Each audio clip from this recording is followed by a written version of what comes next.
Apparently, power lines are melting in Oregon. Really? Yeah, because it's so hot. It's really warm here, but nothing has yet melted off my body. It's just obvious that global warming is here to stay, and it's going to be a hard couple of years, or I mean, maybe more than a couple of years. A rough road ahead we have, for sure.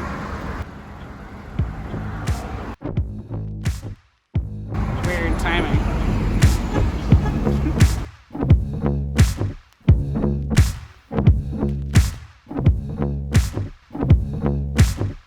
We are in the midst of a heat wave. So we thought hot wave. We'd hang out in Inman Square. Yeah. See what kinds of places have AC. We got a backer upper. Backer upper. So our friend Joe McGuirk is having his fundraiser kickoff just around the corner, and we're gonna go check it out. Here we come, Joe. Here we come, Joe.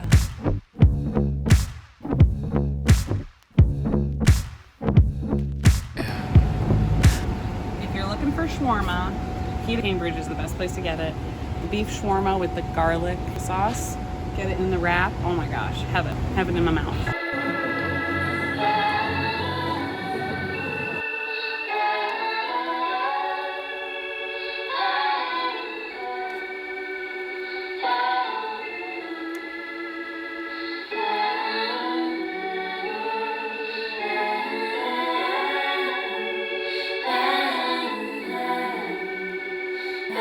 I first want to ask you, what's your favorite spot in Inman Square, other than Highland Fried?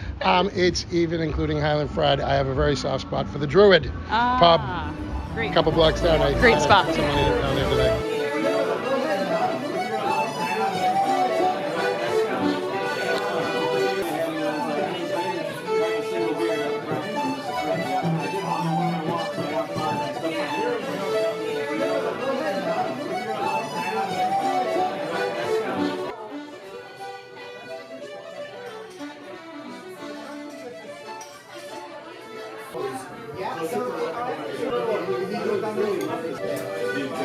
So we're here at your campaign kickoff and fundraiser.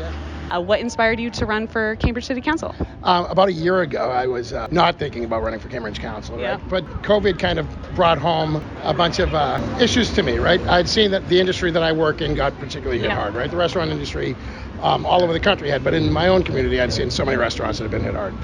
And I was wondering about different ways our city could help. Beyond that, having been out of work for the first time in 30 or 40 years, gave me a moment to pick my head up out of the water and kind of look around and see that the problems I was facing trying to live in Cambridge were problems that were being seen all over, right? Yeah. We, as I've struggled, working class family, we've been here for 3 generations, but I thought my own struggles were, or didn't think they were unique. I knew that everybody was experiencing that. The last 20 years has brought a lot of prosperity to Cambridge, but it hasn't lifted up all families. Affordable housing kind of motivated me to get out here. Small business concerns and affordable housing are pretty much the 2 big issues that got me there.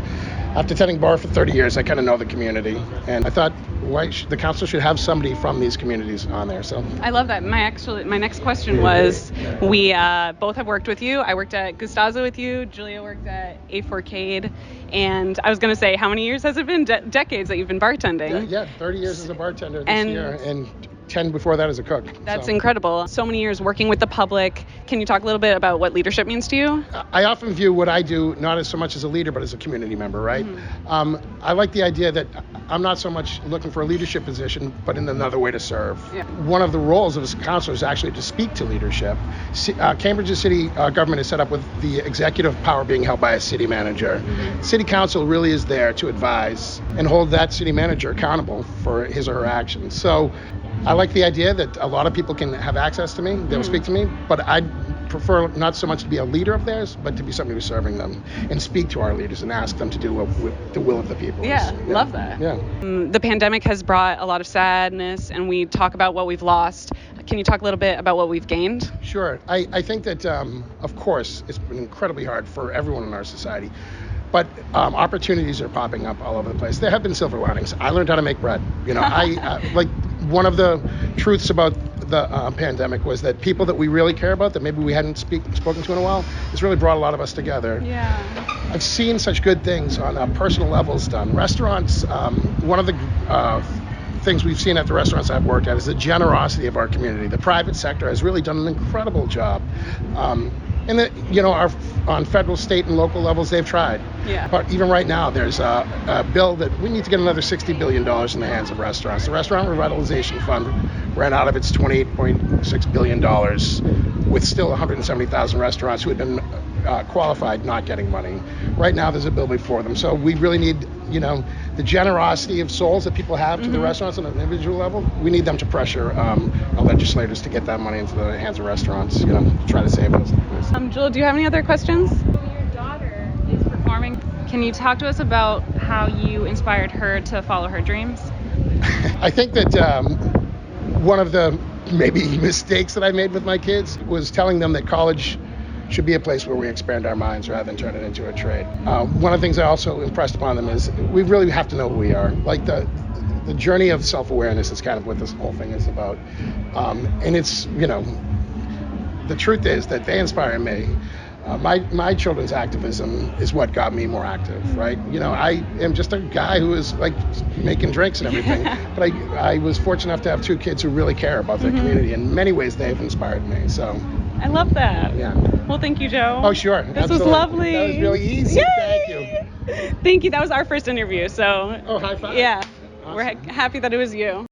The sign sheet's at the front, or you can go to the website, joemcguirkforcambridge.com.